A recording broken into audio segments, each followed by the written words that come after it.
नमस्कार. स्वाभिमानी TV news चॅनलच्या बातमीपत्रात आपलं स्वागत. धुळे रेस्ट हाऊस कॅश प्रकरणातील अधिकाऱ्यांना प्रमोशन दिल्याने शेतकरी संघटना आक्रमक. धुळे रेस्ट हाऊस कॅश प्रकरणातील चौकशी अधीन असलेल्या अधिकाऱ्यांनाच प्रमोशन करणाऱ्या शासनाचा निषेध करण्यासाठी आज धुळ्यातील जिल्हाधिकारी कार्यालयासमोर शेतकरी संघटनेच्या वतीने अनोख्या पद्धतीने आंदोलन करण्यात आले. भ्रष्ट अधिकाऱ्यांना बढती देणारे त्यांचे आता कोण असा प्रश्न देखील शेतकरी आंदोलकांनी आज उपस्थित केला असून विरोधकांनी सध्या नागपूरमध्ये सुरू असलेल्या हिवाळी अधिवेशनात सत्ताधाऱ्यांना हा प्रश्न उपस्थित करावा अशी देखील मागणी शेतकरी संघटनेने केली असून त्या संदर्भात आज रोजी धुळे जिल्हाधिकारी कार्यालयाबाहेर शेतकरी संघटनेच्या वतीने अनोख्या पद्धतीने आंदोलन करण्यात आले. दरम्यान यावेळी शेतकरी उपस्थित होते. धुळे दौऱ्यावर असताना जी अंदाज समिती होती त्या अंदाज समितीमध्ये लाखो रुपये जमा करून देणारे BK शिवदास साहेब यांना संशयित आरोपी आहे. आजपर्यंत हिवाळी अधिवेशनामध्ये नुसत्या घोषणा सुरू आहेत.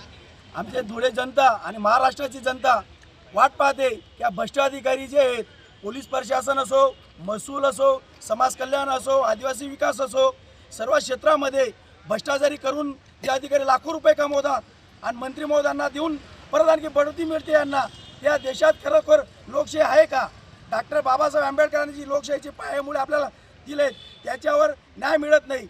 आता महाराष्ट्रातील आमचे कांदा उत्पादक, कापूस उत्पादक शेतकरी आहेत, मका उत्पादक शेतकरी आहेत, यांना भाव मिळत नाही. यांच्यावर बोलायला कोणी तयार नाही. आणि जे नाही मुद्दे त्या मुद्द्यांवर हिवाळी अधिवेशनात रोज रणांगण सुरू आहे.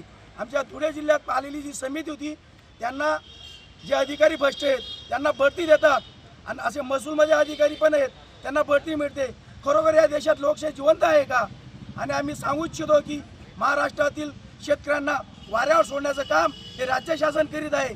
राज्य शासन बोगस बियाणे, खते, बियाणे, कीटकनाशके, आता हा मका आहे आपल्याकडे, या मकाची कंपनी असो, कीटकनाशक ही मका ॲडवांटा कंपनीचा आहे, बुस्टर कंपनीचे पण तसा झाले. पण कुठलाही कृषी विभाग अधिकाऱ्यांवर कारवाई होत नाही, डीलरांवर कारवाई होत नाही, कंपनीवर नाही. फक्त थोडेफार दिवस पेपरबाजी होते, टीव्हीला बातमी येते, नंतर प्रकरण दडपले जातात. ही खरोखर लोकशाही आहे का? वंदे मातरम.